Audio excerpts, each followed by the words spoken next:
15 अगस्त 1947, उसके पहले संघर्ष जो जबरदस्त हुआ है, उस संघर्ष का नेतृत्व तो हमेशा पत्रकारों ने किया है।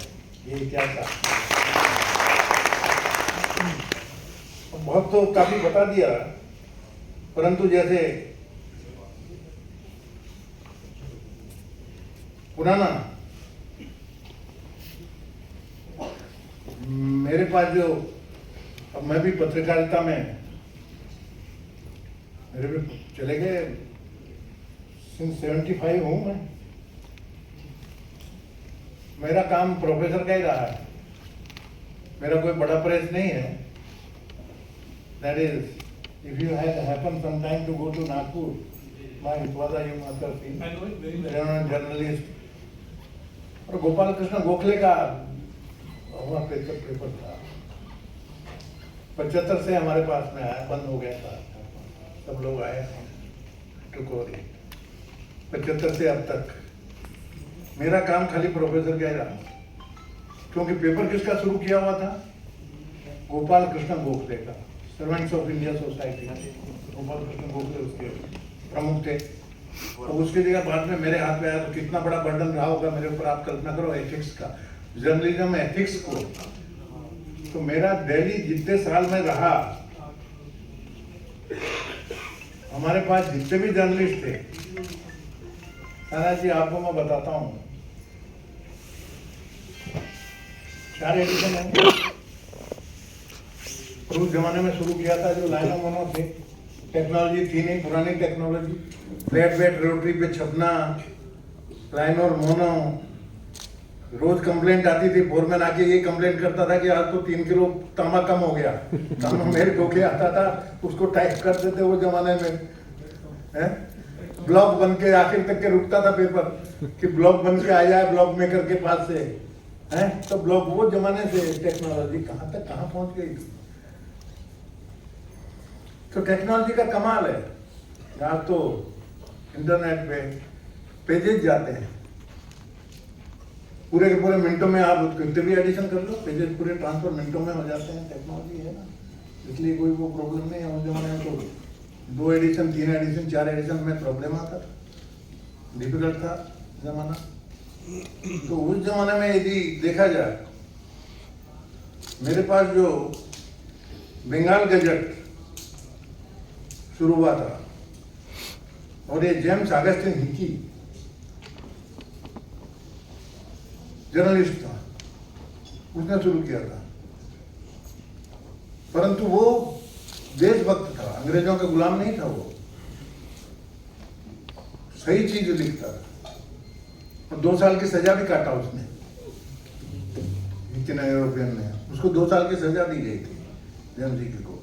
राजा राम मोहन राय का पर्शियन इंग्लिश सोशल रिफॉर्म पर था पूरा का पूरा, उन्होंने किया। दादा भाई नौरोजी, उन्होंने किया। राष्ट्रगुप्ता दादा भाई नौरोजी का। सुरेंद्रनाथ बनर्जी बंगाली में किया। फिर मंगल गजट 1816 में गंगाधर भट्टाचार्य जी ने। ये मतलब बहुत लंबा एक इतिहास है। उसके बाद में यंग इंडिया महात्मा गांधी का है, आपको सबको मालूम है। नेशनल हेराल्ड पंडित जवाहरलाल नेहरू ने शुरू किया हुआ। स्वतंत्रता की लड़ाई में जर्नलिस्टों का बहुत बड़ा योगदान, इसलिए कोई रिग्रेट करने की जरूरत नहीं है। हमारी जो जर्नलिस्ट की कौम है, छाती तान के चलेंगे स्वतंत्रता देश से दिलाने में। पत्रकारों का ही योगदान है, पत्रकारों का सबसे ज्यादा योगदान है। ठंडा होता था तो फिर पत्रकार उठाते थे उसको, स्वतंत्रता की लड़ाई को, फिर पत्रकार उठाते थे। इसी तरह से ये आगे चला है ना, काफी आगे चला है। केसरी है, फिर बॉम्बे टाइम्स हुआ 1861 में, और मेरे को भी गोपाल कृष्ण गोखले ने शुरू किया 1911 में। फिर 1919 में यंग इंडिया महात्मा गांधी ने शुरू किया। महात्मा गांधी के आर्टिकल देखो वो जमाने में। तो सबसे बड़ा पेपर का क्या काम है? अखबार, अखबार है जनता के सभी विचारों का यदि एक प्लेटफॉर्म देना है तो उसके लिए अखबार है। विभिन्न विचार अलग अलग विचार रहते हैं, आए उसका क्या है ना। न्यूज के साथ में हम लोग बेईमानी नहीं कर सकते। News is sacred and views are free. देखा जाए तो एक पेज आपका ईमानदारी से रहना चाहिए, बाकी यदि 15 पेज हैं वो रीडर के, रीडर को न्याय मिलना चाहिए। न्यूज उसकी न्यूज एज इट इज, बिना किसी तरह की टालमटोल, बिना ऐड किए न्यूज एकदम परफेक्ट आनी है। ये एक असल में सही पत्रकारिता का ये उद्देश्य होता है।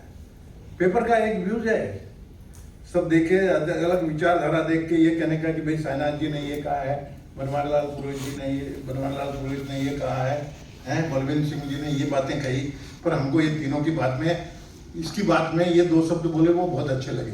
ये लिखने का अधिकार आपको है, पर ये उसने बोला ही नहीं, उसके मुंह में डाल देना, ये भी तो गलत नहीं है।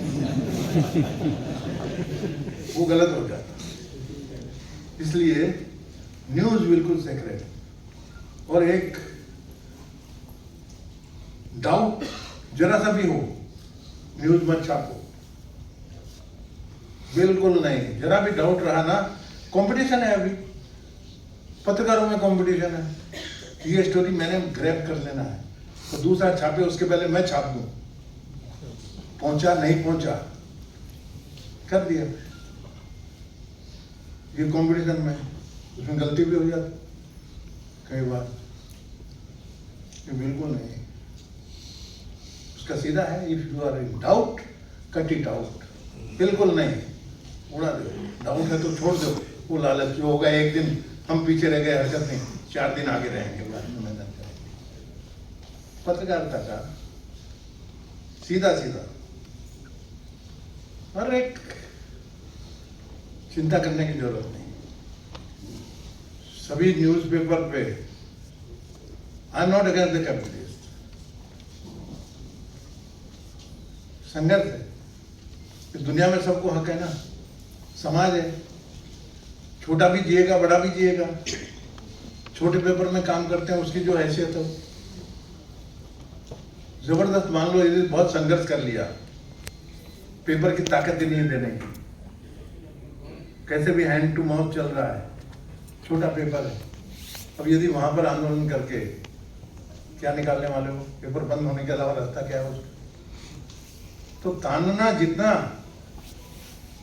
कि सेंस हो, बियॉन्ड दैट नहीं जाना, मेहरबानी करके संघर्ष करिए, डिमांड रखिए, पर ये भी नहीं कि हम जगह पेपर ही बंद कर दें। ये हुआ ना, मैं जो पेपर लिया मैं उसकी हिस्सा बताता हूँ। ये यूनियन के झंझट में एक बार पेपर 5 साल बंद रहा, फिर तो हमारे पास एक्सट्रीम पे पहुंच गए, घाटे में पेपर चल रहा था, क्या देंगे, नहीं दे पाए, बंद हो गया। हाँ, मालिकों से भी मेरा इतना आग्रह है, वॉट एवर इट इज, मेहरबानी करके ट्रांसपेरेंसी रखिए, अकाउंट पूरा सबके सामने रख दो भाई, यूनियन के सामने ये अकाउंट है, अब बोलो इसमें से आपको क्या चाहिए, क्या लेना है, क्या देना है, आप देगा, कौन बोलेगा? पर तुम छिपाओगे, अलग से पैसा निकालोगे, ये तो फिर गलत है, ये नहीं होना चाहिए। और मैं ये कह रहा हूं, यदि सही ईमानदारी से ट्रांसपेरेंसी के साथ में जिस पेपर का हिसाब रहेगा, मुझे पूरा विश्वास है कि वहाँ के जो मुलाजिम हैं वो भी समझेंगे, जर्नलिस्ट भी समझेंगे, काम करने वाले भी समझेंगे, सभी समझेंगे उसमें कि भाई इसमें अब ज़्यादा तानने की गुंजाइश नहीं है। एटलीस्ट इसको सर्वाइव करके पढ़ाओ, पेपर पढ़ाना चाहिए। और ये बात सही है, स्वामीनाथन जी ने कहा, हाथी के पैर में बड़ों का छोटे पेपर का कंपटीशन होता है, इसमें सर्वाइवल का सवाल है। तो वो परिस्थिति में यूनियन से हमारा रिक्वेस्ट है, कोर्ट के आगे चलिए। राष्ट्रीयता की भावना बहुत ही जरूरी है, मैं तो ये कहूँगा। और स्वामीनाथ जी भी यहाँ हैं। बाकी कुछ भी हो, फॉरेन पेपर हो, ये हो, इंडिया के बारे में कुछ भी लिखे, इतना कि ग्राफ आ गया और आ गया, 146 हो गया, 40 हो गया, दैट इज समथिंग एल्स। मेरा वो बोलना नहीं है, परंतु राष्ट्रभक्ति तो होना चाहिए कि नहीं हमारे बीच में। New York time, Washington post, time magazine, guardian दूसरे देश की साइड ले और भारत के ऊपर में हमला करें, हमने सहन करना चाहिए? एक वर्ड क्यों नहीं बोलते कोई जर्नलिस्ट यहाँ? क्यों नहीं बोलते? मेरा क्वेश्चन है, राष्ट्रभक्ति कहाँ गई? अरे भाई, अंदर में हम हमारा निपट लेंगे, हमारा जो झगड़ा है आपस का, परंतु जब विदेश वाले इंडिया की इमेज खराब करने की कोशिश करते हैं जबरदस्ती, उस समय तो हमारी राष्ट्रभक्ति जागृत होना चाहिए ना। बोलना चाहिए कि नहीं बोलना चाहिए? मैं आपसे पत्रकार की आत्मा चित्कार करेगी कि नहीं, ये गलत है, ये हम बर्दाश्त नहीं करेंगे, इसके खिलाफ में आवाज उठना चाहिए। वो नहीं उठ रही, बाकी बातें सब उठना चाहिए। और सवाल ऐसा है, समय तो जरा कम रह गया। मैं आऊँगा, मैं तो यहीं हूँ ना, 2-4 साल आपके बीच में कभी वो बुलाएंगे तो आऊँगा। और ये सही बातें हैं, डिमांड जायज है, पत्रकार सफर कर रहा है 100%, नोबडी कैन डिसएग्री, तनख्वाह कम मिल रही है, परंतु मैं ये भी कहता हूँ कि राष्ट्रभक्ति है, राष्ट्र की सबसे बड़ी सेवा आज भी जिस भी हालत में है पत्रकार कर रहा है, ये अभिमान के साथ में हमको करेंगे, ये अभिमान के साथ, राष्ट्रभक्ति के साथ। छोटा पेपर होगा, कम देता होगा।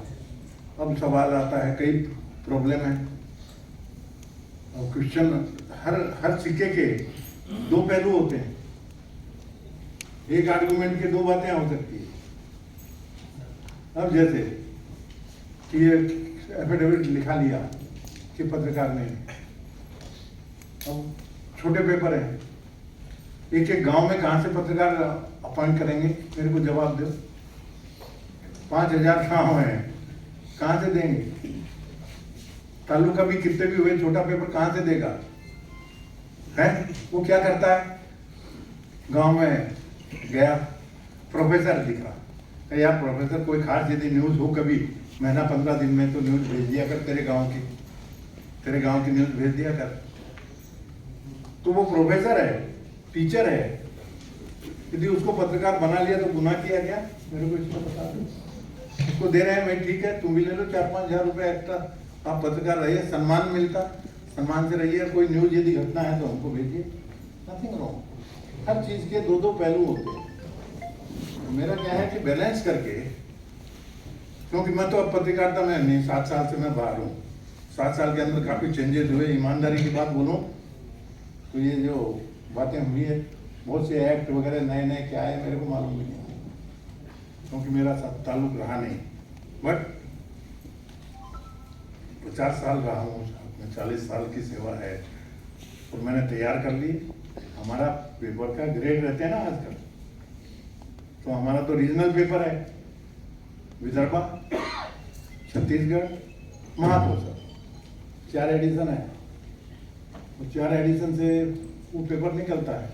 तो क्या डिफिकल्टी है कंपटीशन में, ये भी हमको मालूम है, पर वो डिफिकल्टी उसके साथ में अब जैसे ग्रेड रहती है, अब जिस ग्रेड में पेपर है, आगे की ग्रेड में, अभी मान लीजिए फॉर एग्जांपल हमारी ग्रेड में एक जॉब के लिए 50-60 हज़ार मिल रहा है, ये ग्रेड में हमारी प्रेजेंट ग्रेड। आगे की ग्रेड सीधी होती है तो 90 हज़ार मिल सकता है, 90,000 है ना, बड़ी ग्रेड में ज़्यादा सर्कुलेशन का बड़ा पेपर तो 90,000 मिलेगा। तो मैंने यही काम किया, वो पेपर में तैयार करते थे, ट्रेन करते थे, जैसे जर्नलिज्म का कॉलेज होता ना वैसा मैंने पेपर चलाया। रोज 1 घंटा क्लास लेना, सबको समझाना, एथिक्स की बातें करना, जर्नलिज्म की करना, कहीं तैयार किए, और कम से कम भी ज़्यादा नहीं 200-300 ये पीरियड में जर्नलिस्ट ऐसे तैयार हो गए जो कि बहुत बड़ी बड़ी जगह चले गए, बड़े बड़े पेपर में। जैसे आप हो सकता है अडानी के यहाँ भी गए होंगे, मैं उनको ब्लेसिंग देके बेस्ट विशेष देके भेजता हूँ। मैंने कहा बेटा तुम्हारा फ्यूचर बहुत बढ़िया है, क्योंकि हम तो नहीं दे सकते 90,000, हमारा तो जो है उतना ही उतना है।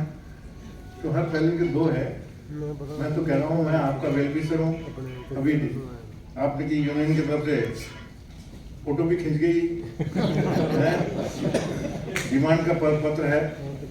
अब एक चीज ध्यान में रखिए, सुनिए, यदि डिमांड एक जगह की होगी तो ये रिप्रेजेंटेशन काम में आएगा, नहीं तो मैं रिप्रेजेंटेशन यदि 4 डिपार्टमेंट की गवर्नमेंट में क्या होता है कि जैसे 4 डिपार्टमेंट है, अब 4 डिपार्टमेंट में 4 मांग है तो अलग अलग जाना चाहिए ना।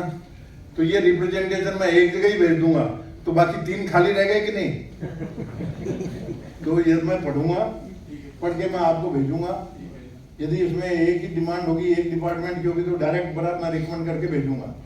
और यदि दूसरे 3 डिपार्टमेंट होंगे क्या, तो फिर आपको बोलूंगा कि 3 अलग अलग बनाओ, फिर से मेहनत करना आपने बना के भेजना।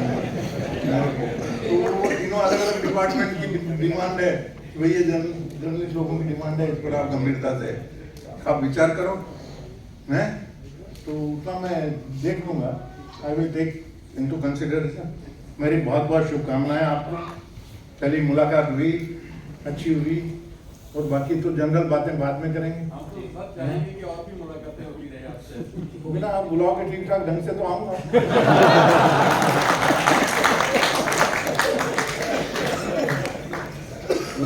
मेरी बहुत शुभकामनाएं आपको, और आनंद आ गया आप लोगों के बीच में आज हैं, और अपना ही समझो, अधिकार है आपका, कोई प्रॉब्लम नहीं।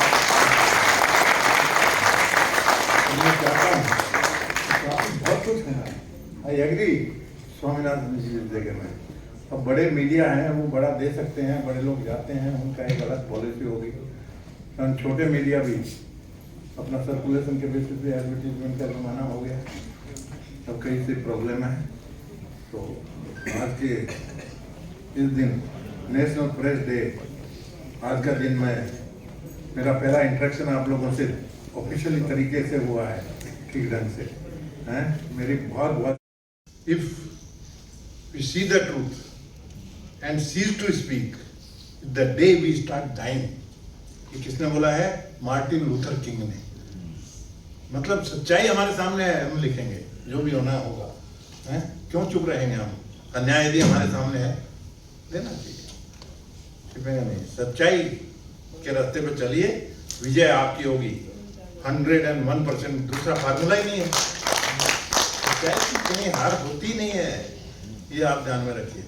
मेरी बहुत बहुत शुभकामनाएं।